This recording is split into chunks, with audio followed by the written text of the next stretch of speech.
Soto.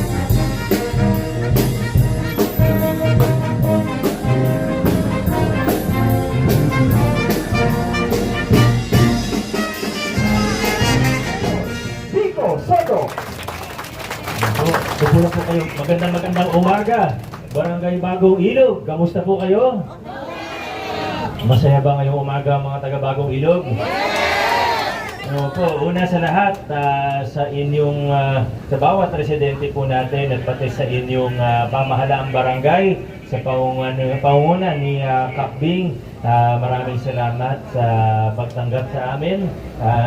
Ni Pong Roman, Vice Mayor Dodot, siyempre pati sina Consi Simon, Consi Eric, at masaya po tayo ngayon dahil inaugurate natin ang dalawang proyekto po natin.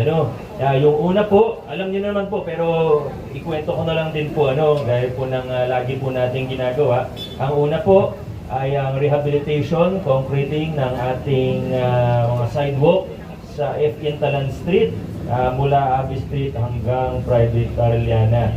Ngayon naman po, ito ay nasa humigit kumulang 5.7 million pesos.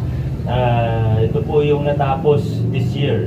Yung isa naman po, sa totoo, natapos siya last year pa.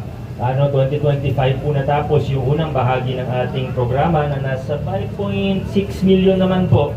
Ito naman po yung construction of CHB Line Canal and yung asphalting lang medyo huling ginawa. Nakita niyo naman po kasi sa buong barangay natin, ang dami pong pinapagawa. Ang hirap din minsan pag sabay-sabay yung mga proyekto, kaya kailangan i-timing din natin. Kung hindi, kayo rin po mahihirapan pag lahat ng kalsada pinapagawa ng sabay-sabay. Kaya engineering, yung mga gumagawa, kasama ng barangay, nakikipag-ugnayan din tayo sa barangay, tinatansya rin kung ano mga unahin. Kaya ito pong sa Private Arellana, na CHB Line Canal and asphalting, nasa 5.6 million naman po ito. So kumulang nasa 10-11 million yung dalawang proyekto natin pag pinagsama natin yung project cost. Kaya may kita po natin na sa tamang presyo. Muli po ito yung mga patutuo dun sa mga ginagawa nating reforma sa lokal na pamahalaan na hindi po nagawa kung hindi po sa tulong at suporta ng mga residente ng Bagong Ilog at residente ng Lungsod Pasig. Kaya maraming salamat sa inyo. Diba, yung pagpasok ko pa lang dito, maraming nang nagpapasalamat sa akin eh. Sabi ko, okay lang naman, pasalamat sa akin. Pero, pasalamat din tayo sa bawat isang residente po natin, sa mga taxpayers natin, sa mga kasama natin sa lokal na pamahalaan na sila po yung nangunguna sa ganitong mga gawain. Pero ulitin ko po, higit sa lahat, nagagawa po natin ang mga bagay na ito. At hindi lang yung proyekto, kasi kahit sino pwede naman mag-infrastructure project eh. Pero yung nagagawa po natin ito na bukas ang ating pamahalaan, nagagawa po natin ito sa tama, kundi mas mababa pa ng konting presyo sa parehong kalidad pa rin o mas mataas na kalidad, ay nagagawa po yan dahil sa tulong at suporta ng bawat isa sa inyo. Maraming salamat po.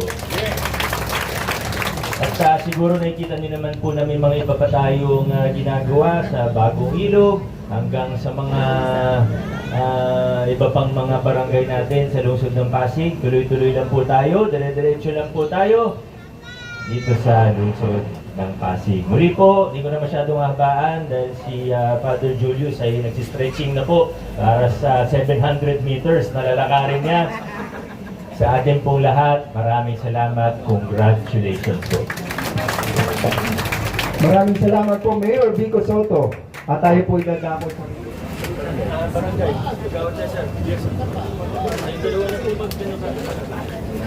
saka po si Ma'am Andrea. Alright, Bagong Ilog at the count of 3. 1, 2, 3. Congratulations, Barangay Bagong Ilog. At syempre, susundan po ito ng blessing sa pangunguna po ni Father Julius de Gracia. Pray, blessed are you, Lord, our God and worthy of all praise, for you have provided for the perfecting of our creation through human labor and intestines. and you show your own power and goodness in the inventions of the human race. Grant that all who will use this very road as well as this facility may improve their lives, recognize that you are wonderful in your works, and may learn to carry out your will more readily. We ask this through Christ our Lord. Amen. May God, from whom every good gift comes, make His countenance to shine upon you and guide you in the way of peace now and forever. Amen.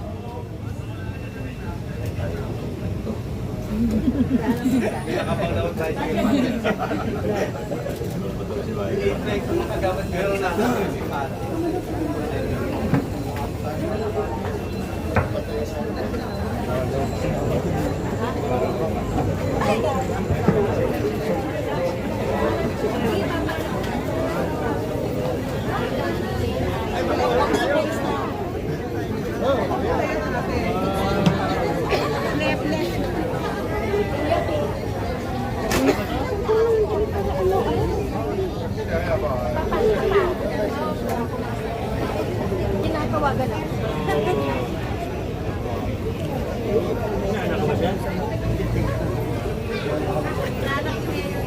Yung mga nakaupo po, dyan lang po kayo ha. Para nagtanong ng father na nakaupo.